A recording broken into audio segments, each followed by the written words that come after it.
All right. Hello again, everybody, and welcome to another exciting episode of Realms of the Wild. This is our Open Legends RPG set in the Zelda Breath of the Wild universe-ish. It's our own version of it. But it's really cool and fun, and we get to do weird things, and yeah, hooray! And we had a guy that made vase-based puns on, and that was funny. And I didn't get most of the puns until after I watched the episode again, because I'm super smart. Yay! To get through some announcements really quick, if you are at MagFest right now, you probably just saw our panel at MagFest. Well, not like our panel, but Zelda Universe's panel. Like, I wasn't there. If you couldn't tell by the fact that I'm in my room and not in a convention hall. I heard it went smashingly well. We do have a panel at PAX South that I don't know if this is the correct. It says Saturday, January 13th, which doesn't exist. Or maybe it does. This does. Yeah, ignore what I'm saying. Guys, it has been a long day. It really has. Saturday, January 13th, 6 p.m. Central Time, in the Armadillo Theater. Zelda Universe is having a panel, so if you're going to PAX South, please show up. I think, is anyone here going to be at PAX South? Okay.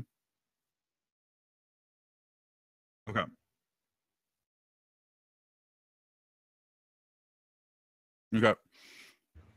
But Elias will be there. There will be other people from Zelda Universe there as well. So please, if you see anyone with Zelda Universe swag or anything like that, say hi, tell them how much you love Realms of the Wild, because it makes us feel special, and it helps feed my ego, which needs constant maintenance. So yes, we are also currently giving away 3 copies of Breath of the Wild. I'm going to mispronounce his name again.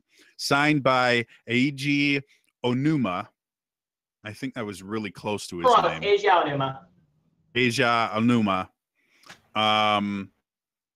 And the contest closes on January 20th at noon Australian Eastern Daylight Time, which is January 19th at 8 p.m. Eastern Time. They are Switch copies of the game. And if you go to zeldauniverse.net, they have all the information there. One of the mods, if you are kind enough, if you want to put a link to the details in chat, that would be lovely. But yeah, you know, copies of Breath of the Wild for Switch, signed by, again, my brain is absolutely fried by now. Remind me, is he the I know, what did he do in Breath of the Wild again? For the life of me, Eiji Onuma is the Zelda series director and general producer. He's the guy behind all the recent Zelda games. Again, my brain is so fried right now. And then there's still I think today is the last day that it's happening. But Twitch is doing a sub sale. So if you want to help support Zelda Universe, they do have a relatively not like huge amount of expenses and stuff like that, but like hosting a website and stuff like that, all of that costs money. So if you want to sub to the channel, first time subs get 20% off. You can gift subs to other people, which is really, really fun. And that's still 20% off. So yes, the best way to support Zelda Universe is subscribe to the Twitch channel, and that helps Zelda Universe itself to be able to do more things, and lets us be able to invest more in the Twitch channel and the company itself. So beyond that, As far as Realms of the Wild specific stuff, our MVP winner from last week is unfortunately not here because she had a prior engagement. But Kestrel won the MVP. So she will have a legend point waiting for her when she comes back. And I don't believe we have an update on, again, we have a new system that we're going to be rolling out throughout the entire channel, actually, as a way for the audience to engage with all of our Twitch programming. We are still ironing out the details on that. So we don't have an official announcement on that yet, but hopefully very, very soon we will have a brand new way for you to do fun things and actually get involved in the story and everything. So, yeah. Beyond that, I think that takes care of all of our announcements, unless anyone here has something specific that they have to announce. I'm having neck pain. So expect occasional winces and ow sounds from me. Very important. We should just get into battle early. Yeah. Right. If we hear random noises from my feed, there are people on the apartment up top that are working on that apartment because someone just moved out. So I'm going to try to keep it my mic muted for most of it, but if it doesn't happen, I'm sorry in advance. If you hear random noises from my feed, it's probably because there's a cat currently lying on my hand. Basically, all of our announcements are excuses in advance. Yeah. If you hear random noises from my feed, that probably means I'm being burgled. So, yeah. Not that there's anything of value for them to burgle.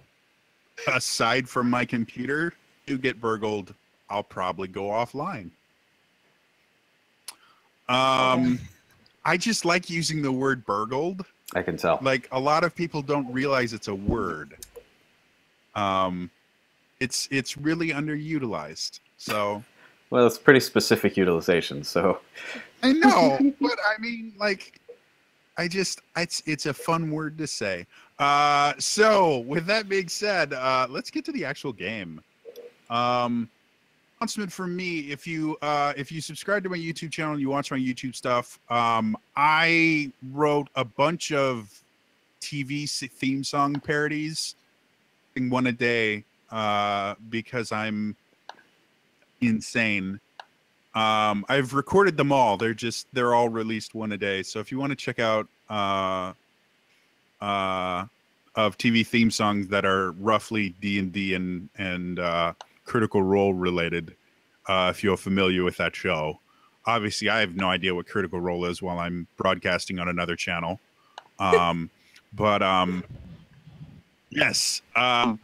Check out my YouTube channel, listen to me sing some silly stuff from shows that were canceled probably before most of you were born, because they had catchy theme songs. Beyond that, let's get to the Realms of the Wild. It's back in to what's been going on. Last week, you guys decided to head for what's colloquially known as the Forgotten Temple. People don't actually know what the temple was called before. They forgot it, so they call it the Forgotten Temple. What a name. I know you guys there. Yeah, it's a clever name. On your way there, you guys were traveling through Hyrule Field, and Aruna, using his expert archaeological skills, found a guardian.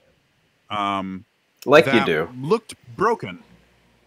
And by expert archaeological skills, I mean he tripped over it while rolling. And so while you guys were there, Kester was looking at it a little bit, and you guys started to realize that this guardian was not as inert as it looked originally, and it woke up. And so everybody ran away. Kestrel tried to get even more distance, but was unfortunately spotted by it. And Aruna decided that the best thing that he could do would be to attempt to dissuade it from attacking Kestrel.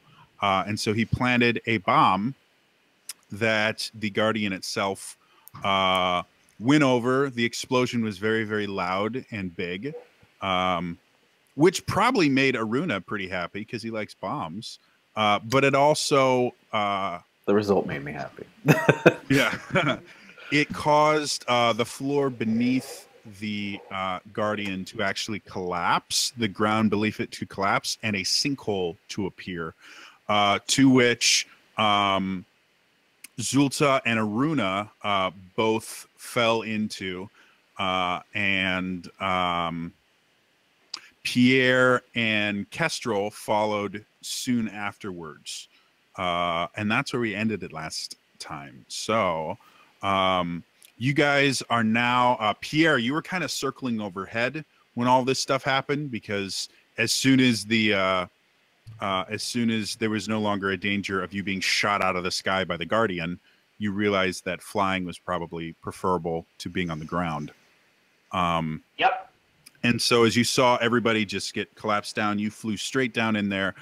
Cass, first making sure that she wasn't going to die going down there, used her hook shot to get down there. And now Aruna and Zulta. Zulta, you landed pretty hard on your ankle and twisted it pretty bad.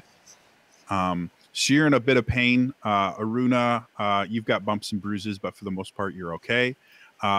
And the dust is just now settling. As you guys look over at the Guardian itself, it's broken. Aruna broke the Guardian. Thanks, gravity. You know, whatever it takes. So it doesn't seem to have the ability to work anymore. The roof above you guys has collapsed in on itself enough that you're not 100% sure how you can leave where you are. But as you look around, the room that you're in, the walls are cut stone and not natural. They are very obviously man-made walls, and you notice a few doors in the room that you are in. And if anyone wants to try and notice anything else, you guys can roll. Somebody can decide to roll me a perception check. I'll do that. You said that the roof is caved in to where we can't really get out that way? Or the initial hole? You're not 100% sure. Like right now, rubble from the sinkhole and everything like that has kind of somewhat plugged the opening that you guys came through, but you can see daylight and sky through it. So it's not like you guys are completely trapped under there. However, without like doing a check or something like that, you're not 100% certain how stable it is, and whether trying to get out is not going to cause an additional cave-in or something like that. So good to know. You're not completely cut off, but after Kestrel and Pierre came in, there was a little bit more shifting, and the hole is much, let's say the hole is much smaller than it was when you guys first came down here. Okay. So I rolled an 18 Okay. on perception. So looking around, not only do you notice that you are in a man-made room, you have fallen into an underground room, but there's also writing on the wall you don't recognize. But it's in a particular language, though, right? It's a, you think it's a language. Again, you don't actually recognize, even the script itself is not one that you specifically recognize. If you were on a roll a history check, you can see if maybe you might have seen this language somewhere. Is there a history check? And what would history check I'm not be? history. I'm sorry. Again, I run like 3 different systems. History would be might, I think. Learning. Yeah. Learning? Okay. I would love to roll a learning check. Zulta actually might know this. So Zulta, if you roll a learning, do it with advantage 1. Oh, well, I got a 17 without any advantage. Well, You did better than me. I got a 9. I'm going to tell you with a 17, the language looks kind of familiar. You can tell it's a language. Okay, now let me roll it the way you said I should roll it. Yeah, Oh, you guys may that's want not to bad. wait until after I finish talking before rolling, because I may be giving you advantages. About a 24. All right. Looking at it, you remember in this one really, really boring that you took, a rather tutoring session, you had a private tutor. One of the subjects that you studied was Hyrulean history, and there was a mention in there of the Sheikah before they were hunted down, kind of went extinct. They used to have a much more thriving society, and this looks kind of similar to some of the examples of writing that was shown, that you were shown. You didn't really pay that much attention to that class. There were other more interesting things for you to focus on. But yeah, if you had to take a guess, you'd say this might have Sheikah heritage to it. Kess right now is being uncomfortably silent, and will probably remain so for about another hour and a half. I go over to Zolta. I'm like, see what I'm talking about? About someone in the group always being quiet? It's really weird. You know, you have brought up this unusually quiet before, but again, you know, the emotional trauma of getting hunted down by a guardian, I think that might make sense. Though I do wish he was talking. Looks like something I heard about involving like Sheikah and things.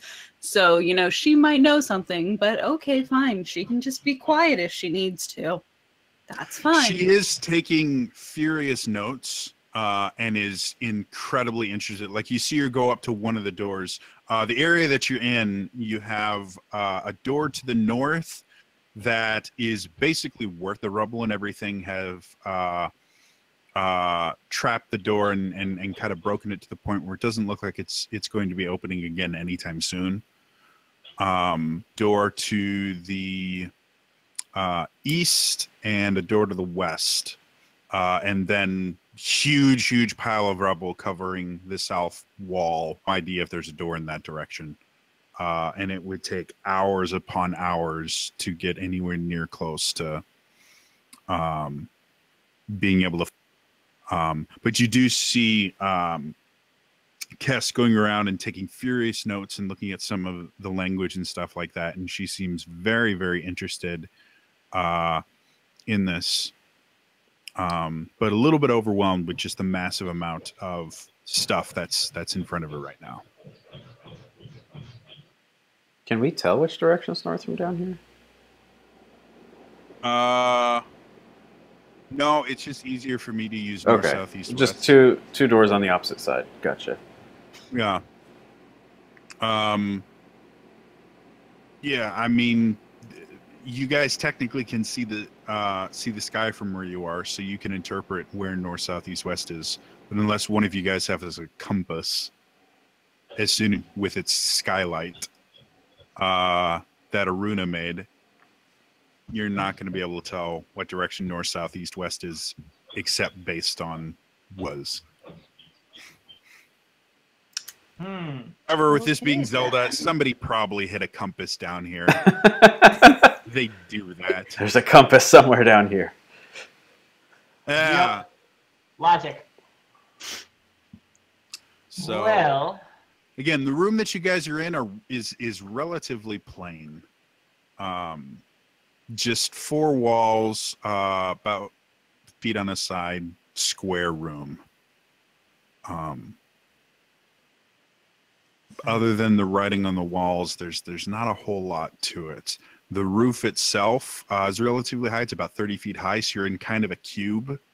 But again, you guys broke through. The roof itself was just barely, maybe like 5 feet or so below the. So this particular room was built relatively close to the surface. Guys, I don't think that we can go back out the way we came without causing another rock slide. And also, more of the rocks Really? might wake the guardian back up because I thought it was dead at first and then it wasn't dead, but now it looks dead again. So I don't want to Oh, it's make it dead. undead again. It's Oh, very, it's so dead. very concerning. I'd rather It's just super walk dead. away from it because guardians are very scary. For once, I agree. Maybe we Okay, should but leave it's not this going to room. do anything, and Zolta goes over and kicks it. Don't. I'm As you backing do up. that, I'm Tess, backing like, up. wait, don't. And then as you kick it, you realize that your ankle is still twisted, and it hurts like hell. Well, And everybody see else how that is waiting for the guardian to awaken again, and nothing. are you actively trying to get us all killed, Zolta?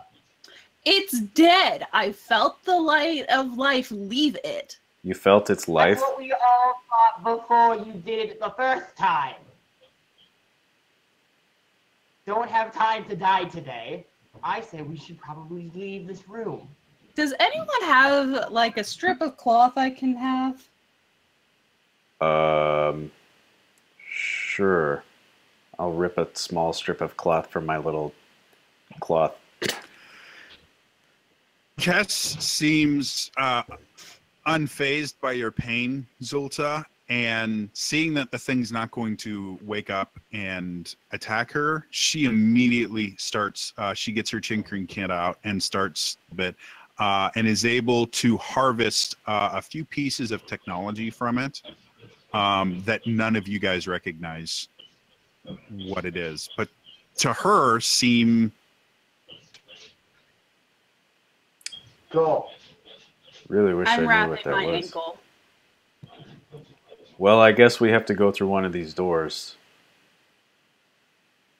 if we want to think about getting out a way that doesn't cause a rock slide. Why don't we go through the door that does not have a guardian anywhere remotely near it? Guardian's on the south wall. I'm pretty sure that's the both south doors, end. Pierre. Guardian's dead. Then let's go the opposite way. Well, the opposite So- way. There's no opposite way. They're equal distance from the guardian. I don't. Yeah, the door. You're not opposite making any the sense, Guardian- Pierre. It's like you can't see what's in front of you. I'm not even going to. No. Nope. Freaking overgrown folder. And then Pierre flies away. He just noped out of this whole thing. No. I'm gonna go over to the door that he thinks is like not even near the guardian, even though it's like basically equal distance. Mm-hmm. Okay. Then I can use these now. For Christmas, I got dice from a casino, and so they theoretically always roll sets. they should be relatively well balanced. can- Even or odd? Even. Cool. You go to the e-store. Okay. You've seen doors like this before. These doors are relatively common in old ruins, and this particular Rito tech, but it operates very similarly. Like door structure in general has not evolved in like 20,000 years. They all work the same way. They go down. So I can Fonzie it by punching it? Yeah, you can just go boom, hey, Bam! and it'll open. Hey! That's what I'm gonna do. But Okay. it's got to be that backwards jukebox thing. Oh yeah, I'm You gonna can't like just turn punch on it. forward. I'm gonna like the way I'm gonna do it because again, bravado. Like Pierre's just extra like that. He's gonna walk up to the e-store, he's gonna turn around, look at them, and be like, "Bam!" Rises up. Let's go. Walks Take a through the legend door. point for that. Hey! As you go into the room, you find another room that is slightly overwhelming. The first thing that you notice is as you walk into the room that's about 5 feet wide-ish. And it goes about 15 feet into a circular platform, but the room itself is spherical. Oh. And so you have this walkway and platform that are kind of suspended in the middle of the room, and then everything else around it is spherical. And all across all of the walls and everything like that are writing. There's other things that you don't quite recognize. Anyone enroll a learning check. To see if they recognize anything. I'm just gonna peek into the room after he walks in there, see more or less what's going on.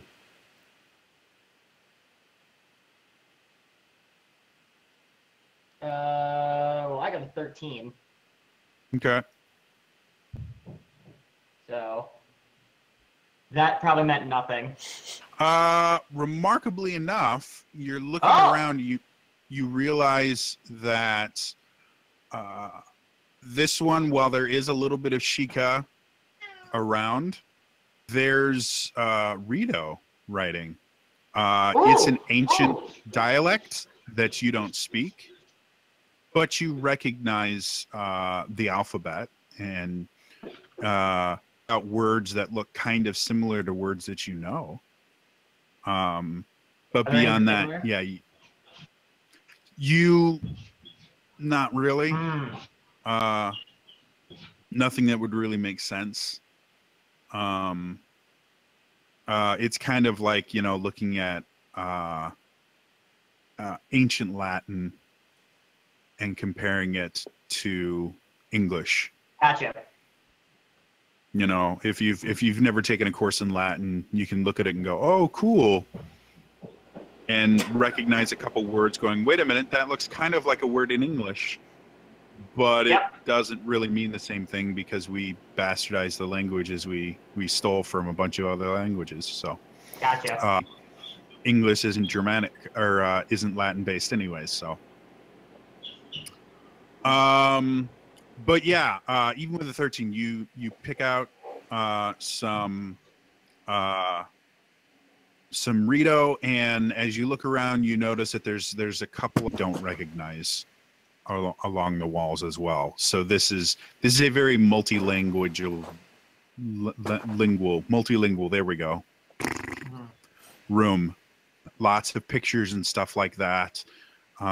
Looking from you get the idea that the center platform is where you're supposed to kind of observe all of this stuff, and looking from there, the writing itself glows slightly, so that you can read it, despite the fact that it's about 15 to 20 feet away. It looks like it was designed to be read and interpreted from this central, just circular platform. There's nothing on the platform itself.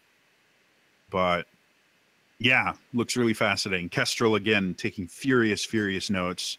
She seems very, very interested in this. And when she starts speaking in like an hour, she may have opinions on this room. But as of right now, she's just taking furious notes. Are there any other doors in this area? Anyone else want to do anything in this room? I guess if people are filing into it slowly, I'll walk in there and take in the sights as well. Yeah. Do you want to go ahead and make a learning check for me? I will do this thing. Ow. Yeah, that's not great. 7. 7. You see a couple symbols that look very similar to Goron. Oh. But no idea what they mean. You're just like, that looks familiar. I wonder where I've seen that before. That looks familiar. I wonder where I've seen that before. It looks like Goron, but it's not. What a great observation, Naruna. Oh, thank you.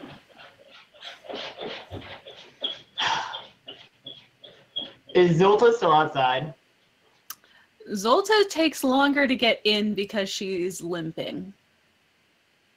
Is Zulta, there's more writing on the wall over here. Great. I'm sure I'll recognize it. Do you know Goron too? Well, I mean, you might know some slight conversational phrases that you picked up from people that paid tribute, or you might have had to learn in case you ever had to deal with a Goron noble. But there's really not there's not a Goron royal family or anything like that, or a Goron nobility. Goron. So you really didn't interact with them much, and the language itself, at least to your people, is kind of a guttural language. So I know enough.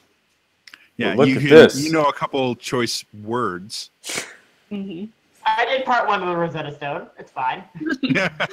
I wasn't thinking those words. You got the Duolingo app. You had you made it one lesson in. You're like, yeah, no. I'm good. Terms of Wild is sponsored this week by Duo. No, that's no, not true. We're not. However, Duolingo, if you'd like to I sponsor wish. us, Give us money. I see. I will start performing half of the narration in French. Oh, don't and do that. I will re-upload the app and start learning German again. I will hold my phone to my headphones so I can understand this. I will Anyway, say, as Iruna. So, do I recognize any of the languages in the room? Give me a learning check. You can do it with advantage 1, because again, Okay. you had a studied upbringing, And so, then I went wandering around afterwards. yeah, which is why it's only advantage 1. I don't know if I did that right. Because if that's no. mine with What'd you advantage, roll? I don't think that's okay. I rolled a 5, Gotcha. and I'm not sure how that can happen with You've advantage. So good job, me. Bad rolls. It means you rolled low on both the Yes. D20 and on whatever your learning die are. So Yeah, I'm trying to figure out how a 2 was my advantage. that's how it works. You don't recognize anything. Lots of glowy writing on the wall, some pictures that look kind of cool. So Is Aruna standing next to his wall? You guys actually can't get to the walls. Okay. Again, it's a spherical room, and it's about a 20-foot radius sphere. The platform in the center is only about 10 feet wide. So the walls are 10 feet away from the edge of the platform. Ah, yes. is These there? do look a bit familiar. Can you read anything? Because I can't. Well, if you can't, you're a Goron. I think you would know it a bit better, be a bit more fluent. I don't think we should trust my translation. Well, I can't. It looks Goron, but it's not something I can read. It's like an older looking thing. But there's other stuff that looks not Goron. I'm not sure what that is. I point to the language and said there are a couple of ancient Rito writing in here. As he says it, I go, yeah, Rito. Oh, okay. Anyway, Zolta I can't is a read them all. proud person. Do you see any Zora things, Zolta?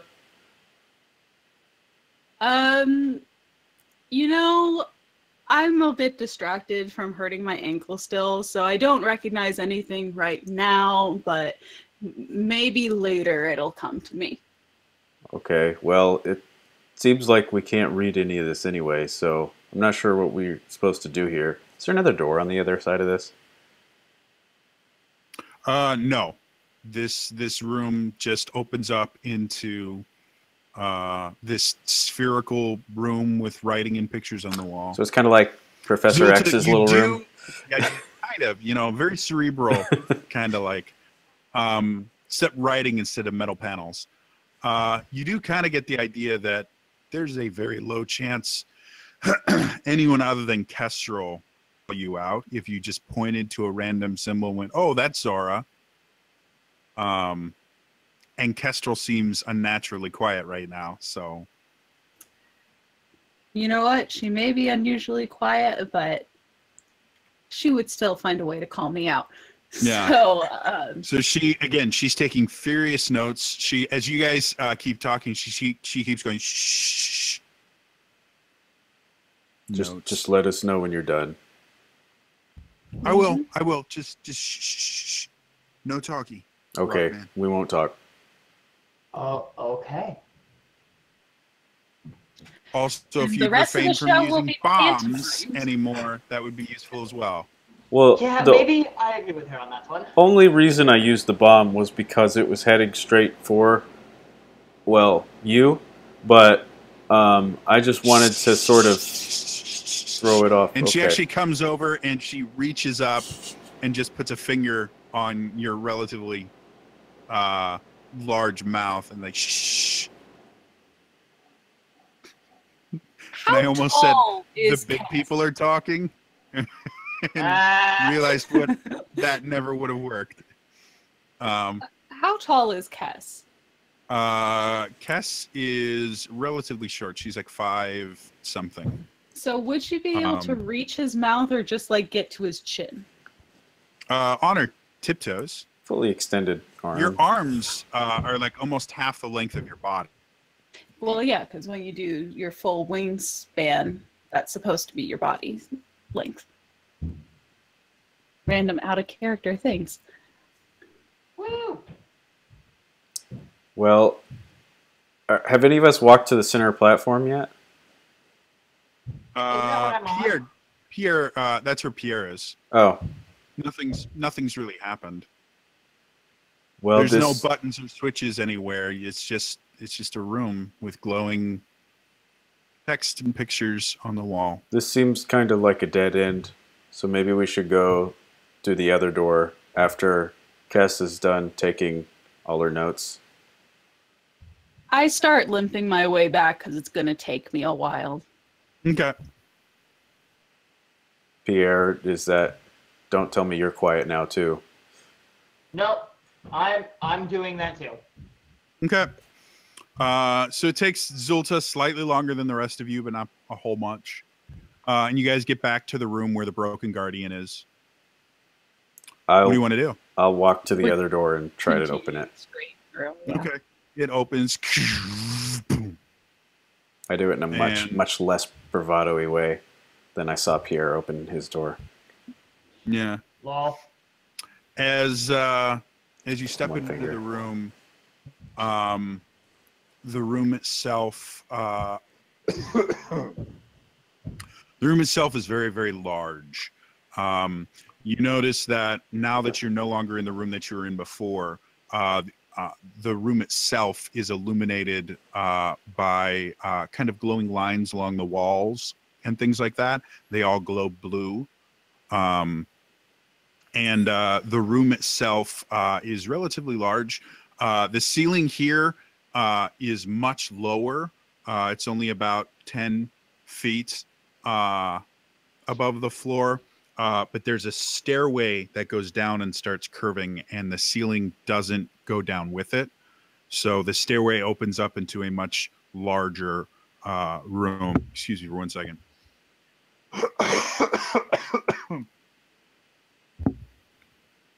I apologize about that. So, yeah, do you want to go down the stairs? Do you want to just stay in the entryway? I do want to go down the stairs. Okay.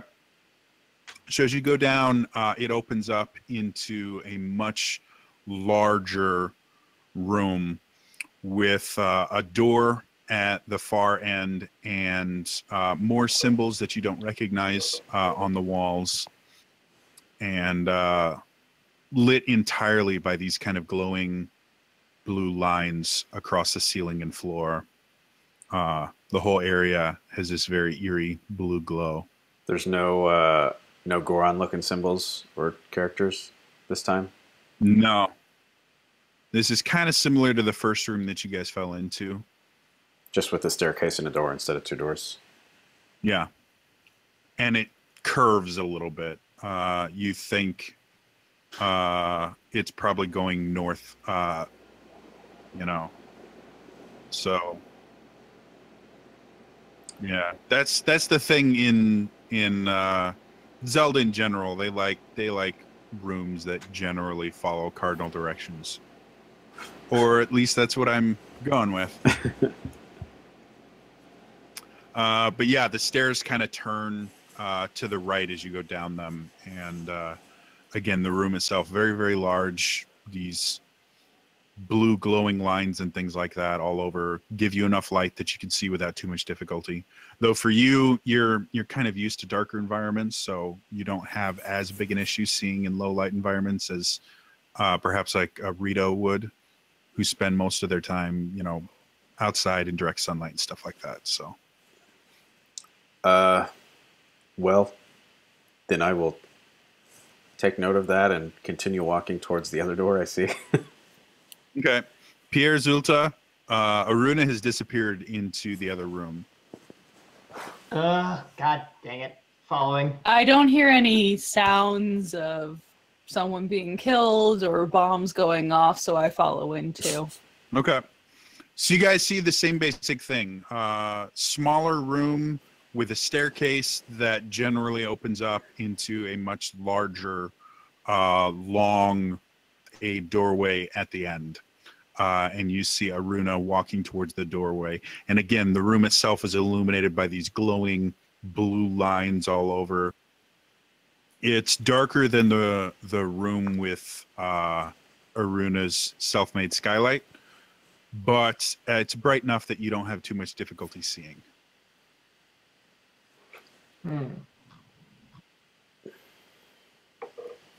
Okay then. I think this is the only way we can go, guys, so... Door. Alright. Okay. You open it up, and as you go into the next room, the ceiling is still like 30 some odd feet high. Itself looks vastly different. If you want to roll me a perception check, Aruna, since you're the first person coming into the room, you would probably be found. 6! You're relatively certain it's room shaped. No, as you you look around, yeah, the room itself is much more narrow. Like you see the room itself maybe about 20 feet wide, but it has pillars and walls and things like that that make it 5 feet wide in certain sections. And as you walk in, and Pierre and Zulta behind. Yep. Okay. As you walk in and you hear Pierre and Zulta just kind of walk behind you, and Kess is, again, furiously scribbling notes and things like that.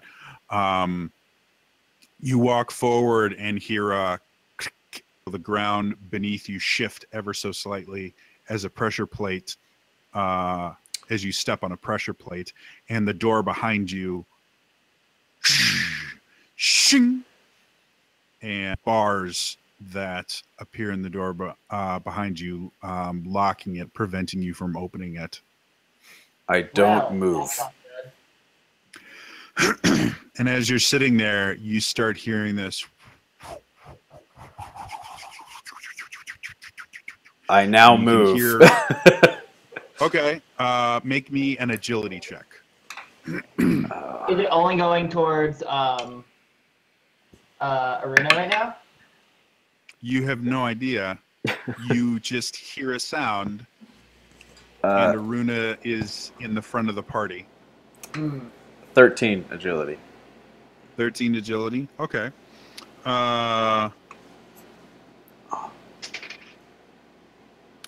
As you're sitting there, you hear this. You're like, what in the world? And this spinning blade comes screaming out of one of the walls directly at you. Out of the way, but it does cut you pretty deeply on your arm, and you take 2 lethal damage. Ow.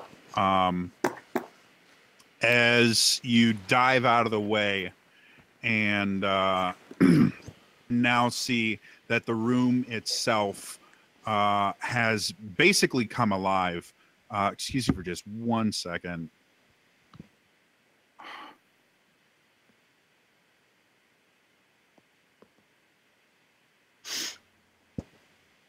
Sorry, I have like something in my throat. The room has now come alive. You see all these different blades just like swinging randomly. Like you see big going shoom, shoom, shoom. And then you see smaller little spinning platforms that are going from left to right and right to left, going with blades sticking out and going that found out are not very fun. And then intermixed between these, you see these kind of circular blades that every so often will pop up from underneath the ground like a buzzsaw, go zzz, zzz, and you basically can see you are kind of in a gauntlet of bladed traps. And at the very far end of the room, you can see another door and what looks like possibly a switch of some sort, though from where you guys are now, it's about a 60 foot long room. So you can't really see what it is. You can just see there's something on the other end of this room. But there's lots and lots of sharp, pointy and slashy things between you and the other side of this room. I don't like this room. And I try to go back to the door. Okay. You're able to make it back to the door. It's locked. I punched the door, Okay, expecting it to open. I would like to try and channel electricity and maybe overblow the system or something. I know these things aren't alive, and so my only other attack option is electricity. Okay. Or make my me, fence, which is a make me an energy attack roll. All the spikes are around, just on the floor, right? No, some of them are coming from the ceiling. Like there are these big guillotine type blades that are swinging from the ceiling. Okay.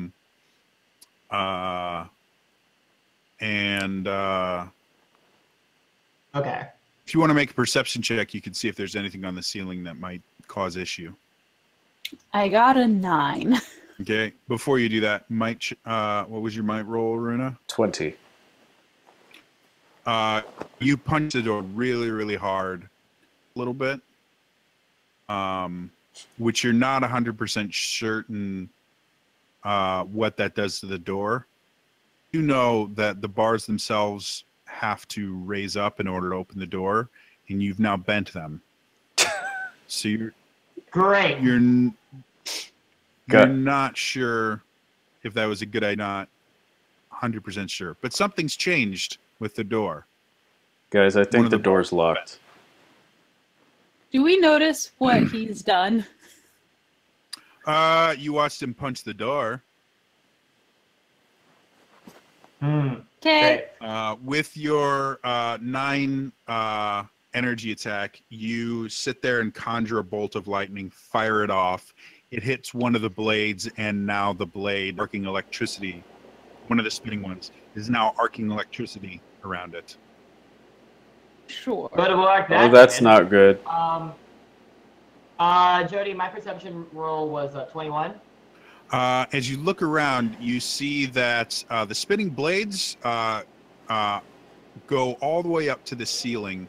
The ones that hit Aruna, they're kind of like pillars, basically, that keep traveling back and forth up to the ceiling. The little buzzsaw blades only go up about 10 feet-ish. And then the guillotine blades go all the way up to the ceiling. And on the ceiling itself, you see, looks like if this was a cave or something like that, you would assume erosion holes, because there's all these little holes in the roof. But due to the fact that this is man-made, you get the idea that they're probably not made by water erosion. Well, I mean, nobody here has anything ranged. I can throw a bomb. I could I don't construct a think- barrier. I don't think a bomb would help us at all in this capacity. Well, that's just saying it. I can throw it if it needs throwing. Let me see if I can try to do something. I would like to. This is gonna be such a bad idea if I'm going for it anyway. I want to try to fly and see if I can like agility my way through this. Okay. 'Cause I can like sort of avoid a lot of it. I'm concerned about these guillotines, but I think Pierre might be able to do this. So you basically have I have to count now. And thus ended the tale of Pierre. You basically have 4 sections of these 3 different traps that repeat over and over again. So to get I'm gonna need an agility check. Okay. Come on, high rolls. 25. What was it? 25. Okay. So as you are going, I do need a perception check from you as you are going. Oh shit. 6. All right. So Oh, no. as you're flying, the spinning blades start coming towards you, and you kind of dodge around it. And then one of the buzzsaw blades comes up, but you're far enough above it that it doesn't even matter to you. And you get to see it down there, and you feel from your back something sharp, lots of something sharp, pierce you from above. This is how I die. You had a really good agility check, so this is going to be... Actually, I can just say you only take 1 damage because your agility check was really good, despite the fact that you didn't know this is coming. All damage as these spikes kind of pierce your wings and things like that from above. And as you're falling from this, one of the guillotine blades starts coming directly at your face, and you kind of twist your wings in a way that you twist right around it, and you make it to kind of a safe spot in between the first and the second group of these things. The rest of you guys saw that as he was flying, these spikes, as he flew close to the ceiling, these spikes came out from the ceiling and just stabbed him. Are you okay? No, but we're getting there. It's close. Are we? How much farther is he? Oh my god. There's a total of 4 of these groups of traps. He's gotten past 1 of them. Don't give yourself pride and ambition. It makes you make choices that you don't want to make. Zolta thinks that she can do this, and she starts running through. Okay. This is where the TPK happens. I'd call it right now. Go ahead and make me an agility check. Come on, Zolta. Come on, Zolta. You're not at disadvantage because you've seen all the traps. Pierre was nice enough to show you the final trap you guys didn't spot when you first came in. Oh. Doesn't matter. 11. Oh. Oh shit! I just lost my D4.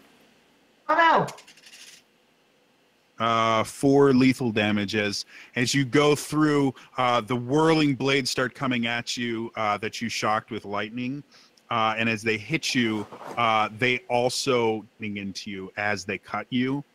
And you notice that the cut itself is pretty deep. And as you try dodging again, this kind of buzzsaw blade comes up and it cuts you again. Team blade comes and you just barely are missed by it as you land kind of in a bloody mess next to Pierre. Are you okay, Zolta? Does she look okay? Well, I saw you get stabbed with spikes, and I saw her get cut up, but you guys are still moving. So that's why I asked. So Aruna, with your background in tinkering and stuff like that, make me a learning check with advantage 2. Oh. Well, I can't do it more than one advantage on learning because I don't have any die. Oh, okay, then just advantage. Or not learning, logic, I'm sorry. I can do advantage 2 on logic. Again, I have to remember the different the stats because I keep forgetting. Learning and logic are 2 very different things. Where technically they would both be intelligence based in D&D. Yeah, that's 14. 14. Okay, so you get the idea. These are entirely mechanical traps. There's no magic involved in them or anything like that. And due to the fact you know from your own tinkering, for something this elaborate to be working the way that it does, there has to be a lot of moving parts, a lot of gears and things like that. And breaking something like this, any one of 100 different things could go wrong with this contraption and it would break. So kind of get the idea that it would theoretically be possible to stop these traps from triggering, or at least slow them down or interfere in some way. You have no idea how to do it though. But you do know, again, it's mechanical. It is, you know, it works based on, you know, machines and stuff like that. Machines are a hell of a lot easier to make or break than they are to make. Yeah. But for the life of you, you have no idea what you would need to do to break it. Okay. The layout of the way these blades are coming out of the room, are there just like small slivers in the walls and ceilings and floors where these blades come in and out of? Roll me a perception check.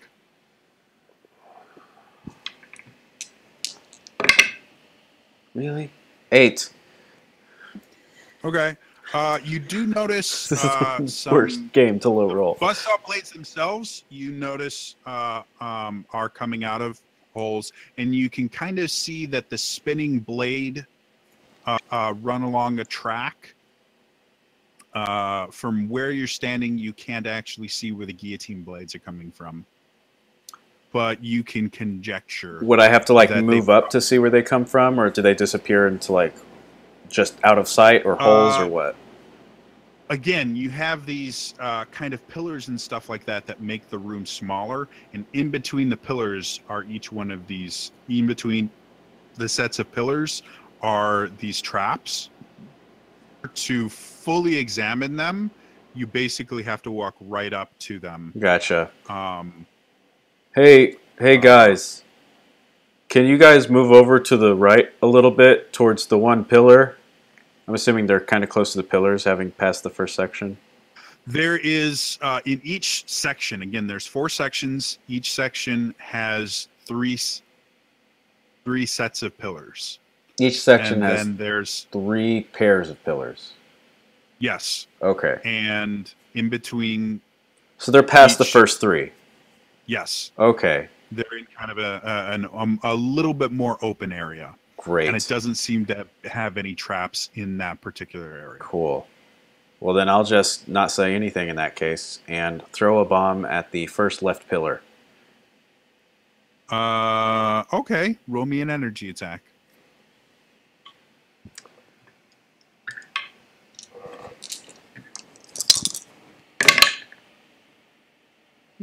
23. 23. So you sit there, you toss a bomb, it explodes and destroys a little bit of the pillar itself. And you can see the first trap is that spinning pillar of blades. And you see that it goes all the way to the wall, which used to be hidden behind a pillar, goes all the way to the wall, stops, comes back, and then disappears on the other side. Works the exact same way on the other side as well. So it's on a track. It goes to one wall, goes to the other wall. Blades are spinning. Hey, guys. It does seem to have a rhythm to it. Do you guys have anything like really hard or metallic that we can like put on one of these blade tracks and maybe jam the blade? Because that might be able to stop that blade or maybe other blades. This whole thing seems really connected and dangerous. Well, I mean, I could use my daggers, but... Cool. Can you toss me a dagger? Sure, but don't break it. Well, I'm going to jam it in the track, so I don't know what's going to happen. Okay, fine. All right, Pierre is going to remove his his blades from the accordion, and oh god, this is gonna be so bad. I'm going to attempt to toss it to Aruna. So I need you to make an attack roll against Aruna. I'm sorry. I'm gonna give you disadvantage 1 on this. Oh, thank because God. you're trying to time it so that it doesn't hit 3 traps.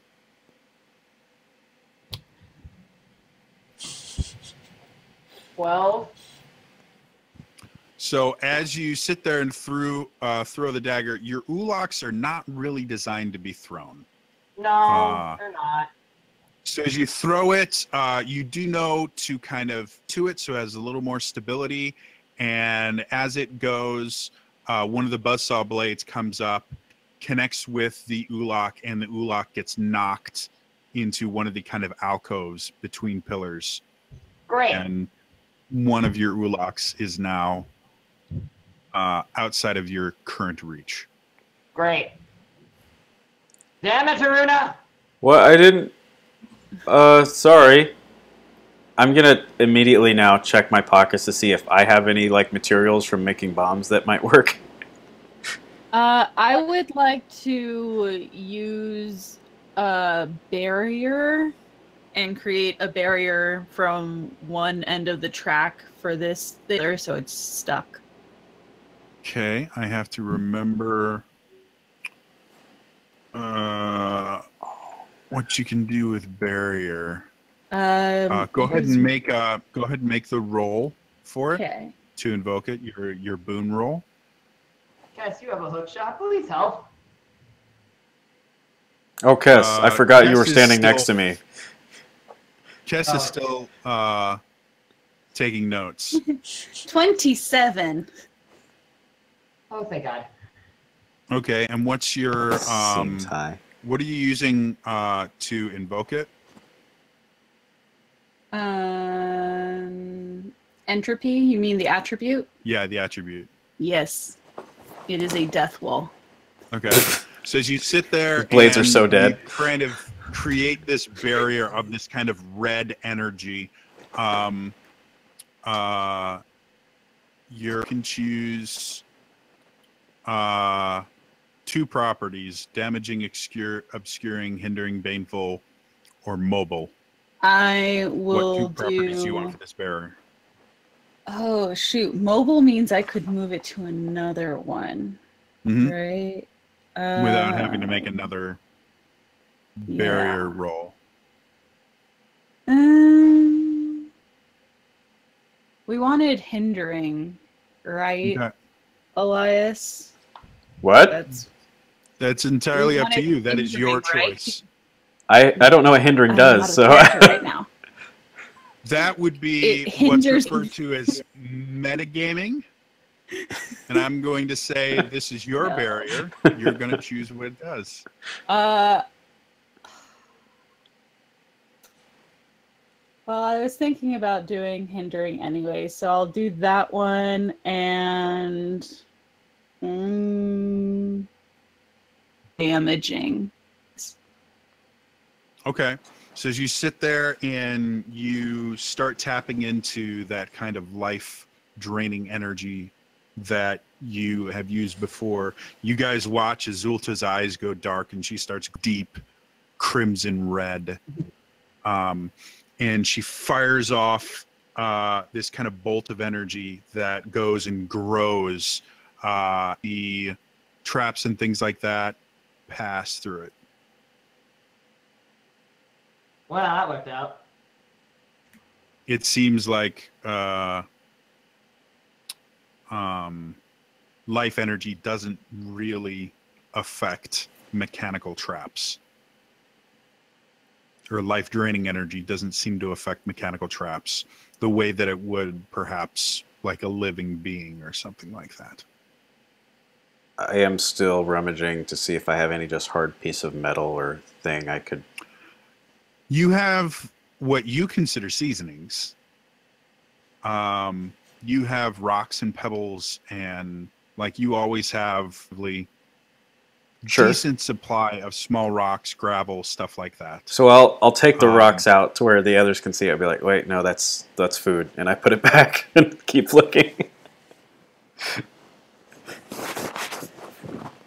You, the rest of you guys see him take out like gravel and stuff like that,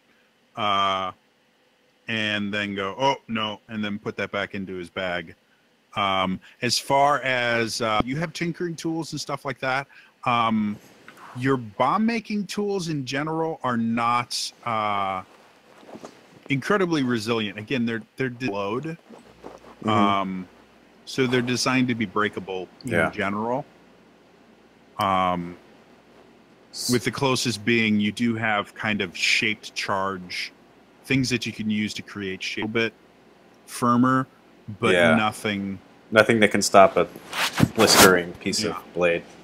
So yeah, You do remember eating once while you were working on your blast basher, and some of the crumbs of the rocks getting into and jamming it up to the point where you had to take the entire thing apart, clean it out, and put it back together before you could get it to work again.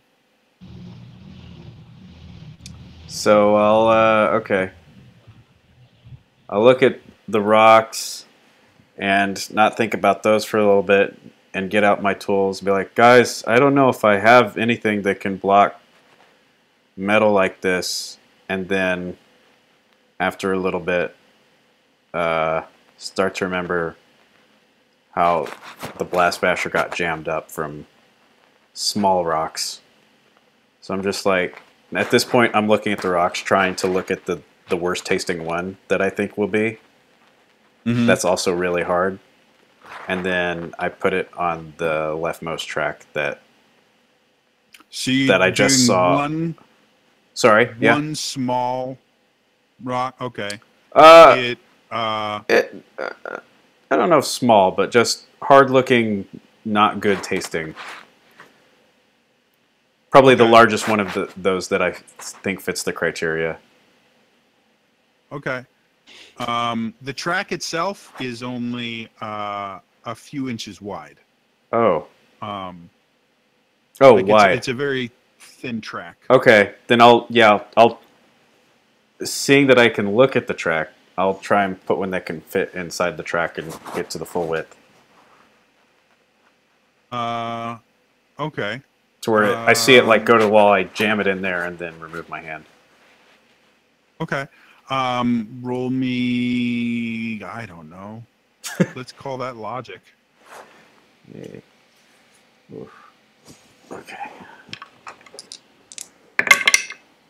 So close. 14. Okay, so you try jamming a single rock into place as the spinning pillar of blades comes by. It hits the rock. It pauses for a second as it kind of bumps up against it. You hear kind of and then the rock gets launched out. Ow! Oh. Well, that worked Where for a does that second. launch to? Sorry, what was that, Pierre? Where does that rock land? Should we be worried? Not really. The rock just gets tossed out. It bangs against a wall over by Aruna. His pride is hurt a little bit. Not Yeah, really. you take 1 heart damage. Oh, well, okay. No, I'm kidding. You take 1 Oh, I pride was damage. I have talking to- about the rock. I have to make a new this is box right for heart after damage. that Tooth Fairy movie came out, so yeah, his pride's hurt a bit. That worked for a little bit, but it I don't know.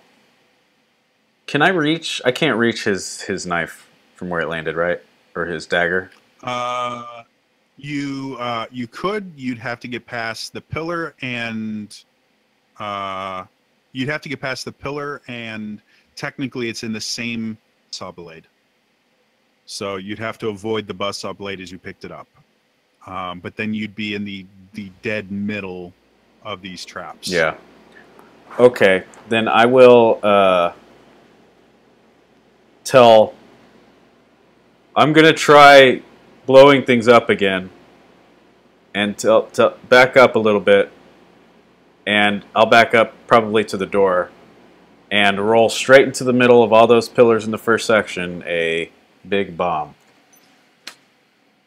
Okay. Make me an energy check.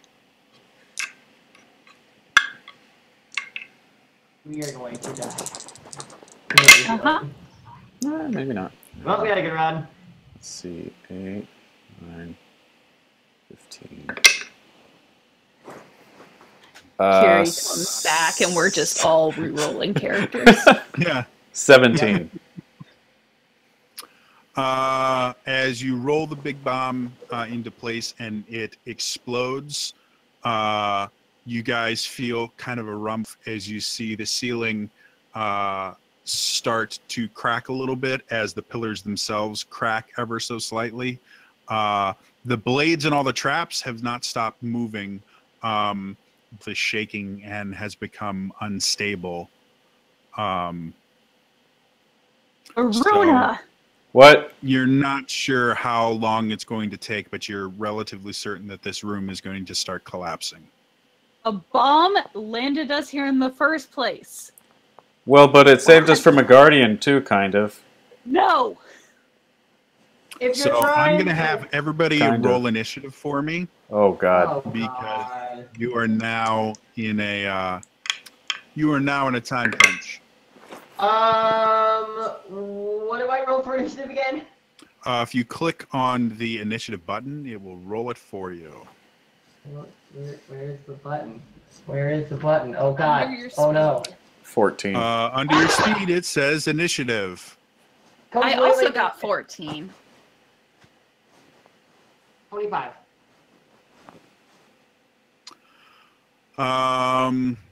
Hold on just 1 second. I got to get to the right page.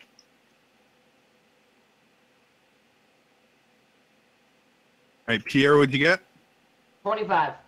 Ulta, 14. Bruna. 14. Cool. So you guys will be going simultaneously. Pierre, you're up first. You can see the room itself is starting to shake. You can see crops appearing on top of the ceiling. You kind of dodge out of the way as a spike falls from the top of the ceiling, starting to lose its ability to hold itself together, and it just barely misses you. What do you want to do? Oh God, I really don't think it's a good idea, but I'm gonna do it again. I wanna try to fly again and maybe see if I can roll better and get Well, the through. fact that you know the spikes are there means you can be prepared for them. You didn't. Okay. You didn't know they were there before. Okay, that's You good. just saw the holes. So. Okay. So yeah, I would like to do that. Go for it. It's agility, right? Mm-hmm. Come on. 19? No, 19? You sit there and you fly through. You get scraped by one of the guillotine blades as you're going past. But the damage itself is superficial enough that you don't think it's going to leave as lasting a mark. Spikes piercing your wings did. Okay, good. And you're able to make it to the next section. Whew. Okay. The room is still rumbling and going crazy. Zulta, you are now on your own in this kind of middle section. You've seen Pierre kind of fly through to the next area, and Aruna is in the area. Aruna, you can see the room. Who wants to go first? You're technically going simultaneously. She's farther ahead. I'll let her go first. Okay. Zulta, what are you doing? I am clutching my necklace. Okay. And hoping it protects me from some blades as I move forward. Okay, go ahead. Go ahead and invoke the necklace. What? Which is. Ooh, interesting. Dad apparently doesn't agree with my decisions. So as you sit there and you concentrate on the necklace that your father gave you or left to you, you attempt to kind of protection, and you feel nothing from it, which this is the first time that's ever happened. You always have felt kind of like the presence of your father watching over you, and now, which worries you a lot. You're not sure what it means. You've never quite understood exactly how this necklace worked. You just knew how to use it. Well, I'm either going to die from blades or from the room collapsing, so I guess I'm moving forward. All right. Go ahead and make me an agility check. Well. 20. All right. So as you sit there and you start diving forward, the pillar of blades comes close to you. You dive out of the way. The buzzsaw starts coming up, so you kind of flip out of that, and then this guillotine you, and you lift your fins and extend them, and the guillotine blade impacts with your fin and knocks you into the next section. Not doing beyond some bruising a little bit from the impact. But you're now kind of lying on the floor next to Pierre. Aruna, what do you want to do? Studying the movements for as long as I was just a second ago, I feel like I have enough sense of them to try and just hop halfway through the trap, pause as, whatever else trap things happen around me, grab Pierre's dagger, and then hop to the next safe space. Sure. Go ahead and make me a logic check.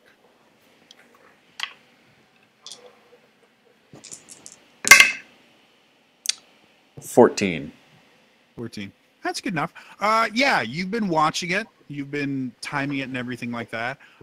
You're going to need an agility check to make it through, but I'm going to give you advantage 2 on that. I can only do advantage 1 on agility. Oh, you have 0 agility? I have no agility. All right, well, I'll give you advantage on it. It's funny because I do better on my agility checks than the stats I actually have other dice in. Thank God. 19. Oh, 19. great. So, as you're going through, as you grab the blade, you spinning pillar of blades, and they scrape against your hard back shell. not really doing anything. You get to guillotine section. Cool. You see Pierre's ulak just sitting there on the ground. As you pick it up, the guillotine blade, the buzzsaw blade, springs and cuts you for 1 lethal damage as it cuts you pretty deep along your leg. And you're kind of jump back. The guillotine blade swings and it just barely misses you as you land on the ground in the second section. But you do have his ulak. Cool. I pocket that really quick. Is that all I can do, I'm assuming? That would be, that's your turn, basically. Okay. As you guys are sitting there, the room starts to quake even more as you see pieces of the ceiling start to fall. In the first area just left is now getting covered in rubble and things like that. And you're very happy you are not there anymore, Runa. Brings us back up to the top of the order. Pierre, you have gotten through 2. There are 2 more sections before you get to the end here. Let's do it again. Pray that my agility still holds up. All right. Go ahead and make me an agility check. Come on. 25? All right. So you're getting a little bit better at this. You're starting to get the timing of the blades down as the pillar of blades goes past. You jump in. You hear the buzzsaw blade start kind of flip and handspring over that. And the guillotine starts coming. And you use kind of the air current that's created from the guillotine to kind of spin you into the next section. And you are making your way. And there's 1 section left. Make me a perception check if you'd be so kind. Perception? Yes. Okay. 3. So you notice that you didn't get cut anymore. Okay. Is that Zulta, you see Pierre do this kind of cool acrobatic thing and go through everything. You hear a choom, choom, appears next to you because I'm not going to kill her character off when she's not here, nor am I going to attempt to roll for her. I was about to say, as like the first part caved in, I was like, oh no, Cass, and then realized she's probably just right next to me still taking notes. Yeah, she's still taking notes. She's looking in her notebook and not paying attention to the blades and just walking Yeah, through and she just walks through. Honestly, I wouldn't be surprised. She's just, yeah. Everyone else is freaking out. She's just walking. Well, like, nonchalant. Every so often, she'll look up, take some more notes, go back down, keep walking. Quick pause. Spikes are falling from the Blades right in front ceiling. of her. She'll like stumble accidentally because the floor shifts and the spike misses her completely. So Zulta. Incredibly jealous of Kessa's ability to avoid these blades, Zolta is going to try and do something cool and avoid them as she continues forward. Okay. Anything specifically other than cool? Again, Open Legend is designed around, like, the ability scores and things like that are broad. They're designed to allow you as much creativity as you want. So feel free to use things in weird ways. You don't have like set abilities or anything like that. You have control over the element of lightning that naturally occurs in your body, and you have the ability to control kind of the that exist in the world. You have your fin blades. You know, think less about, okay, mechanically this is how the system works. Think more narrative.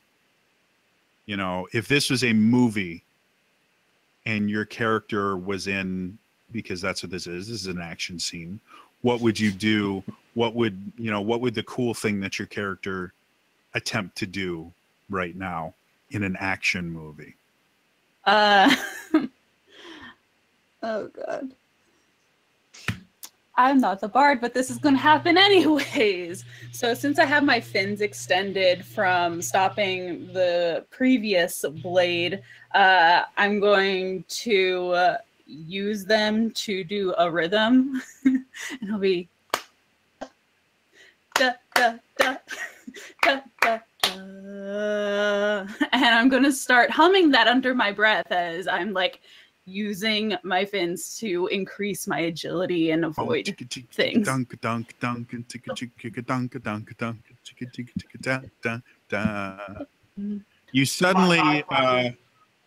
You suddenly see an old guy riding a bike yelling at you, come on, you can do it.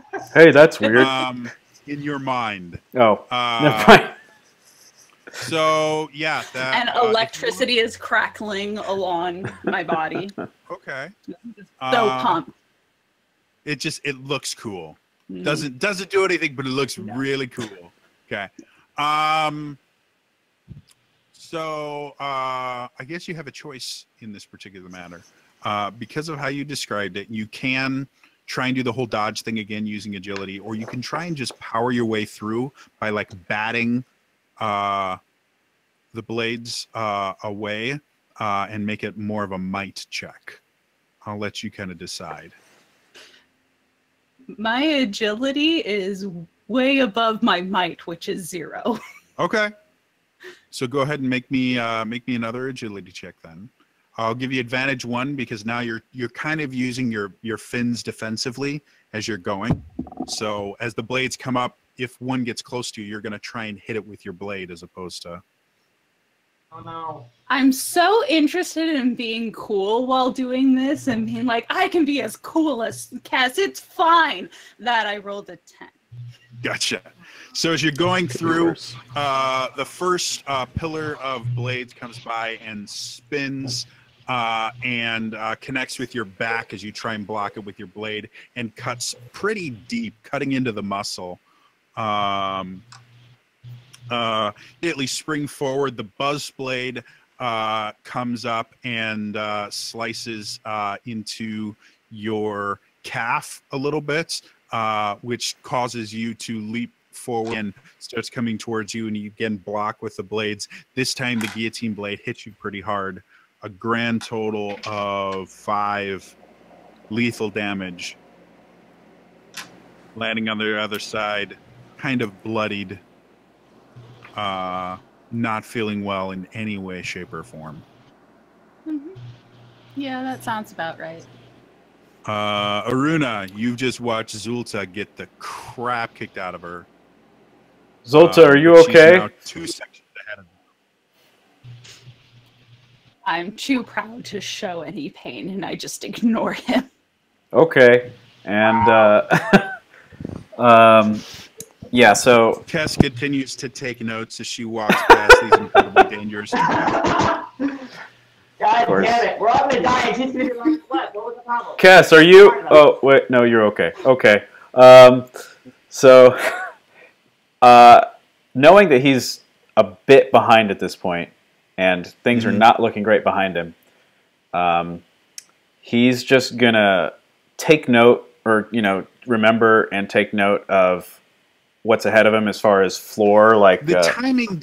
The timing of these things doesn't change between sections. Yeah, okay. So you have the timing down. Yeah, that's more or less what I wanted to confirm looking at the second section. So knowing the timing of the, at the very least, bottom half portions of things, Iruna's just going to roll up into his little Goron boulder ball and then just try and steal himself and roll across at the right times as fast as he can through just going through it. Okay. I'm going to give you a choice here. You can, due to the fact that you're not incredibly agile, like you don't have the greatest handling when you are rolling,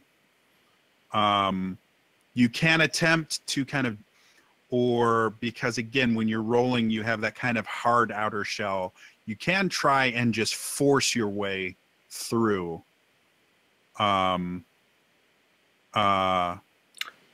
instead of trying to dodge around them and yeah, I mean, once I'm in boulder form, I can't really see too well, aside from just spinning images. So I'm pretty much just initially looking at the timing, and then I start, and then just powering through it.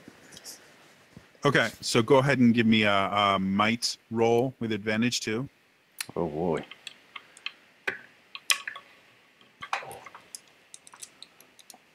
And you're gonna try and make it through 2 sections, right? Yeah, as far as I can go in this round. Take 1 advantage away then. Okay. So now it's just advantage 1. Wow. 700,000. No, it's the opposite kind. God. Okay. Advantage. We're all gonna die. So 9. As you're going, the first thing that happens is you impact one of the spinning blades. Didn't get that timing down. It knocks you around a little bit. As you keep going forward, you feel the buzzsaw blade cut into you and cut through your kind of thick outer shell. That actually pops you out of your rolling and puts you right in line with a guillotine blade that goes, and you just barely roll out of the way as it cuts into, as you get to the next section. You're only able to make it through one section, unfortunately. And 6 lethal damage. 6 lethal damage. Right. So while we're talking about lethal damage, how do we heal from lethal damage? Sleep. Every day that you rest, you heal 1 lethal damage plus your constitution, I think. Or What's fortitude, sorry. Okay. Fortitude. Plus your fortitude score. So if you had like a fortitude of 2, every day that you rest, you would... there are other things you can use to make that a little bit faster. You know, if you get medical attention or something like that, obviously that would help it. But lethal is basically meant to be something that lasts longer than combat, because after 5 minutes, your hit points return to maximum, but lethal damage takes a lot more time to heal.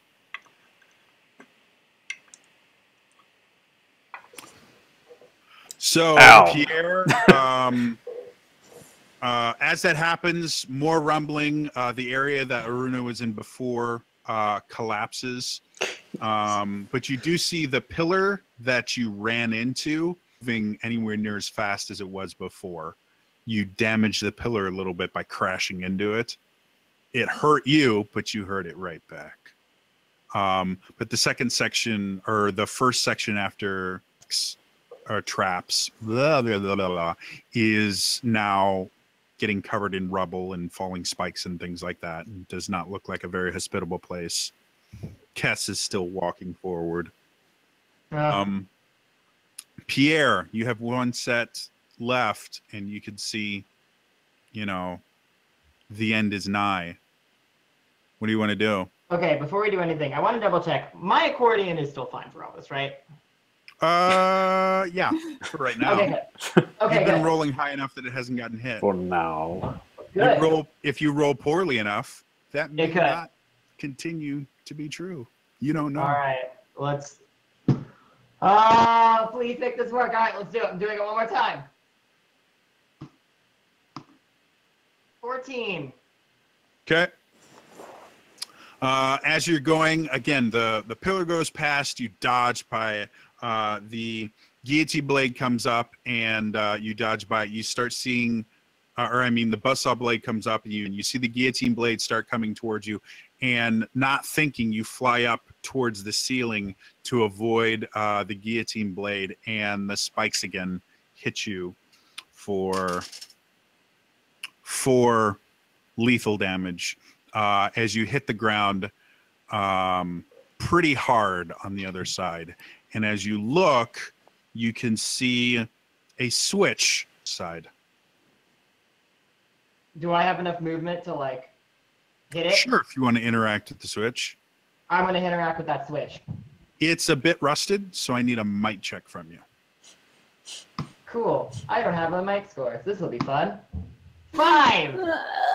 Pushing it, you don't quite have enough strength. This turn, it starts going down. You think it's probably going to take a full turn for it to go down completely. Okay. Do you say anything to anyone else? The room is pretty loud right now, so you have to scream. But you could probably... I pressed the switch! Move faster! What switch? There's a switch on the opposite side of this room! Oh. Zolta has a little puddle of blood surrounding her. As Kess just nonchalantly walks through. Yeah. What? Kess kind of slips a little bit on your blood. Notices there's blood on her shoes, wipes it off on the ground, keeps walking. Oh my god. Zulta, you're up next. Well, You heard something about a switch. okay. You've got one section left before you get to the end. Zolta's lost a lot of blood and has deep wounds in, necessary muscles and a twisted ankle. Necessary muscles. So Yeah, you had a bit of a track. it went into like my calf muscles. So walking is going to be difficult. So I'm going to do some rolling on the floor and try to avoid blades that way. As I Or roll you in the could- gem. You do know, with the way that the room is kind of collapsing, you're not going to have to deal with debris in your section for if you wanted to kind of wait to see what happens when the switch is finished being pressed. Yeah, you know what? Can I reach out and see if there's any living creatures like below us? Make me an entropy check. It's a weird way to use entropy, but okay. Well, Zolta's a weird character, I guess. We're all pretty weird. Bro. 23. You feel the life essences of your friends, and that's it. You know, kind of historically, you really can't feel more than about 50 feet away in any direction. Beyond 50 feet away from you right now, you wouldn't be able to feel it. Oh, find a living creature. There are 3 living creatures near you. That won't get mad at me for killing them. Remarkably enough, you think anything you attempt to kill will probably get mad at you. Yeah, but However, Can't I be don't mad have if you're reason dead. to do it over and over Before. again. You know, if I kill like a random thing, that's fine. They'll get over it. But if I kill Kess, Aruna may not that, and it'll become a thing. So Aruna better not stop talking, because if Aruna goes silent, so does the stream.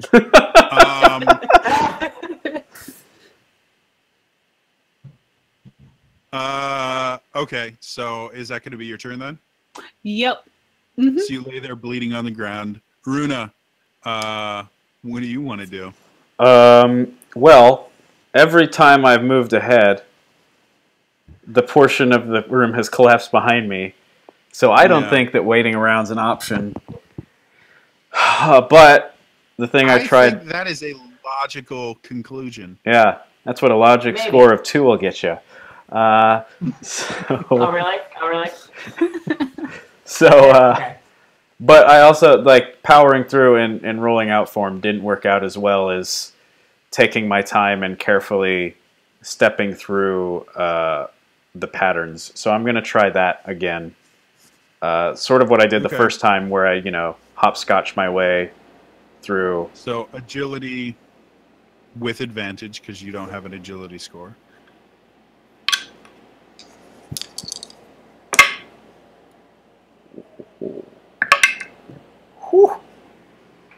36. You have no problems. Yay! After everyone else is sitting there like dodging and everything like that. You look at Kestrel, as she's watching, and you just match her pace. Like she's further ahead of, or no, she's gonna be right next to you, and you just walk with her. Like you just walk with her. Damn it! And you watch all these blades come by, and you get prepared, and she just quick pace to just walk through all of this. And so you just walk with her, and now you're next to Zulta, who's bleeding out on the ground or something. Tess is wiping the blood off of her shoes as she's taking notes. I'm gonna try and help prop up Zulta. Just As carry looks you like do in that, you bad see shape. again the next part of the room collapse down behind you, and then you see Pierre sit there and force the button down. You hear this click, and you trap in front of you slows down and stops. Ah! I pick up Zulta and run forward. Okay. Ow. You don't do. It's Ow. not too difficult to pick Ow. up Zulta. She is a little bit slick from all the blood. Well, she's slick to begin with. But Oh. What are you trying to say? You're a fish. I'm trying to say you're a fish. Whoa. Whoa. you guys get to the other room. You see that the door itself is not locked. I punched the door, not as hard as I punched the locked door behind me, but just. Oh my God, The door opens, and you see a room ahead. With how quickly the room behind you is collapsing, you're not going to really, examine the room before you rush. Yeah, no, into it. I pretty much go in. Okay. So you run in, the door behind you, as everybody runs in, the door behind you closes and locks. And you are in a room that is very different from the room you were in before. Thank God. Instead of kind of the glowing, blue It's lines. strangely full of medical supplies. Yeah, strangely full of medical supplies, and there's a doctor there going, please state the nature of your medical emergency. I ignore the medical supplies and the doctor. And then he starts singing opera, and then he explodes. Wow, what a twist. I would like to steal some of his life energy before he dies. He was a hologram. He had no life. So holograms are people too. Hologram rights. Give it a few hundred years. Electricity helps to make the holograms, so really they have that spark of life. Hey, you know what? That's true. So True. you guys are in this room, and instead of like the blue lights that are kind of illuminating the rest of the place, this place has 4 sconces, one in each corner, fire burning in it. So that's a little bit different. And then you look around the room itself, and looks to be made of a different material even. The walls look fairly similar, but the floor itself is this tiled marble. Very, very, very, very detailed. You can see each tile has like these very intricate markings, and the tiles themselves are about about a foot wide each one. And just have kind of intricate designs and stuff like that on them. I don't step on any tiles.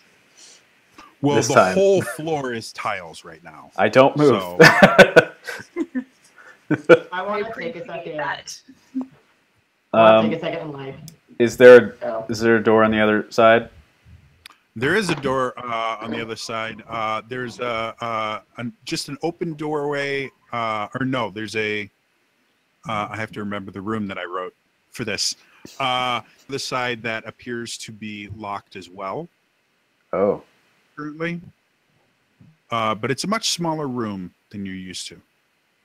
or the rooms that you have been. Again, it's only about 20 foot by 20 foot. The ceiling high. It's a relatively small room. Okay, I'll put Zolta down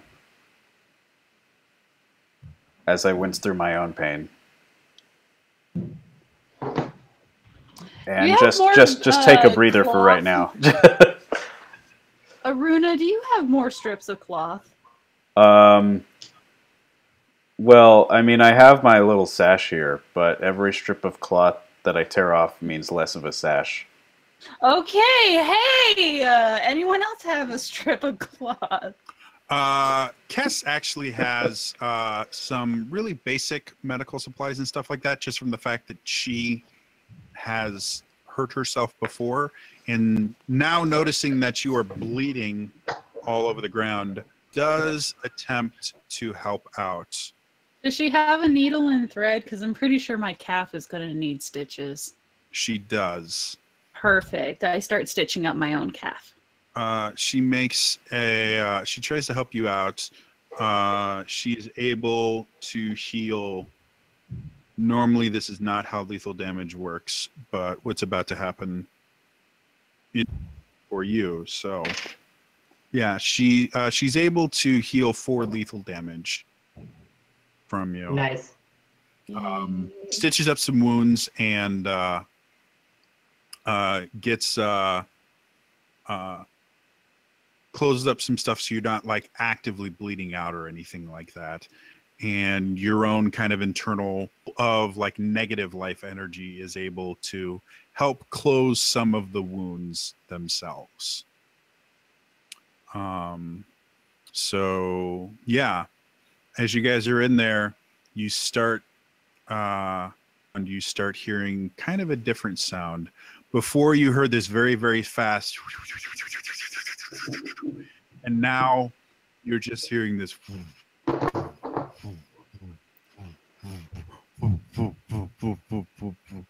And as you guys look around, you notice that one of the tiles has risen into the air and is slowly... This is the worst kind of room. What kind of... No more bombs, Aruna. We are going to die. It starts flying at Aruna, and that is where we are going to end it. Thank you for putting me down, Aruna. I would like to point out. I'm about to put myself down here in a second. My other knife. I'm pretty sure we're going to still have my other knife. Yes. He does. Yes. Well, theoretically, because you all went through it at the same time and you had a couple seconds, it's a very important thing to you. You probably would have taken it. I don't know. He didn't say anything. I was going to, and then I got... Guess you'll just have to remember first thing next week, or I'll just have one of your knives. I would love to see Aruna with one of your ulaks. You're lucky you even have another knife right now. I know. I thank you for that. But I'm going to take it. Well, So, you'll try. If you guys are new to the stream, thanks. Thanks for tuning in. I hope you guys enjoyed this. Next week, they are not out of the fire yet. Oh yeah, tile rooms are the worst. It's not fire. It's Elias lava. We are recognizes this burning room. alive. I've seen enough Link to the Past streams recently to where this is just so bad in my I'll mind. let you guys know my favorite Zelda game is A Link to the Past. So Yeah. Tune in if you start seeing references, yeah, so you guys are in an interesting place next week. We'll find out hopefully, or not next week, in 2 weeks. Hopefully Kess will be back. All new characters. Yeah. And the show for that is the end of Realms of the Wild, and the new game will be set during A Link to the Past. So And we there will we go. finally use the name Open Legend of Zelda. Yeah, because that won't get anybody. That's like 2 trademark strikes at once. That's impressive. Yeah. We're The just narrative gonna- director for Open Legend was like, "Yeah, that's a great name." So I don't think they would be mad at us.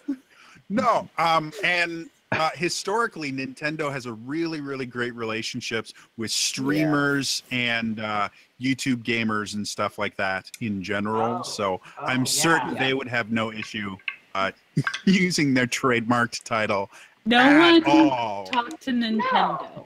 Not like they Not talk to to us. mention that trademark law and copyright law are very, very different. Open Legend of Jodie. I mean, So, yes, are enjoying this. We actually have the entirety of this series up on the Zelda Universe YouTube channel. It's youtube.com/Zelda Universe. We play every other Zelda Universe week. TV. So if you want to see Zelda Universe TV, Yeah. sorry. yep. So if you want to see us play live, you want to find out what happens not next week, but the week after, please, please, please follow the Twitch channel. If you're watching this on YouTube, it's twitch.tv/Zelda Universe TV.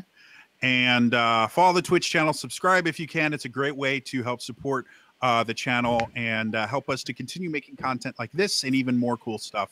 Like I said, we are currently rolling out a brand new system for you guys to interact with the game and the whole Twitch channel. So hopefully we will have announcements for that within the next coming weeks here. Yeah. So please tune in for that. Otherwise, next week at this time, we will have we will rebroadcast this episode. The second the episode is done, we will have a poll that goes up on Zelda Universe's Twitter. That's just @Zelda Universe.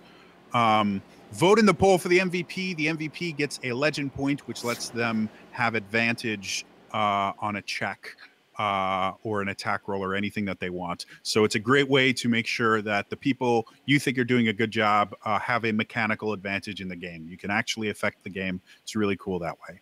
So other than that, that is the game for this week. I want to thank the amazing guests or the amazing players, sorry, that we had.